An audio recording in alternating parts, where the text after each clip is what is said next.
सध्या कॉर्नचा सीझन चालू आहे आणि दर आठवड्याला आमच्या गावातल्या बाजारातून मी सुद्धा कॉर्न आणत असते आणि मग प्रत्येक वेळेला कॉर्नच्या त्याच रेसिपी करण्यापेक्षा मी अशा वेगळ्या आणि हटके रेसिपी ट्राय करत असते।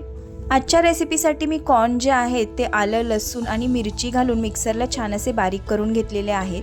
त्यानंतर एका परातीमध्ये तांदळाचं पीठ, गव्हाचं पीठ, बेसन घेऊन त्याच्यामध्ये तीळ, ओवा आणि काही कोरडे मसाले घालून तयार केलेली पेस्ट आणि कोथिंबीर घालून तयार मिश्रण आपल्याला छान असं मऊसूद मळून घ्यायचं आहे।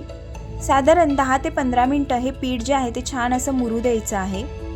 त्यानंतर इकडे मी एक रुमाल ओला करून घेतलेला आहे, त्याच्यावरती आपल्याला थालीपीठ थापून घ्यायचे आहेत। हे जे थालीपीठ आहे ते अतिशय खमंग लागतात। सकाळी नाश्त्याला, रात्रीच्या जेवणात किंवा मुलांच्या टिफिनमध्ये सुद्धा तुम्ही हे थालीपीठ देऊ शकता। अगदी पोटभरीचा असा हा ऑप्शन आहे। तेलावरती हे थालीपीठ जे आहे ते दोन्ही बाजूनी खमंग असं भाजून घ्यायचं आहे। कॉर्नच्या त्याच रेसिपी करण्यापेक्षा हे थालीपीठ तुम्ही एकदा घरी नक्की ट्राय करा। या थालीपीठात तांदळाच्या पिठाऐवजी तुम्ही ज्वारीचं पीठ देखील वापरू शकता। दोन्ही बाजूंनी थालीपीठ खमंग भाजून झाल्यानंतर वरून मी तूप घालणार आहे आणि गरमागरम थालीपीठ जे आहे ते मला लोण्यासोबत खायला खूप आवडतं। तुम्ही थालीपीठ कशासोबत खाता हे कमेंट करून नक्की सांगा। Bye bye.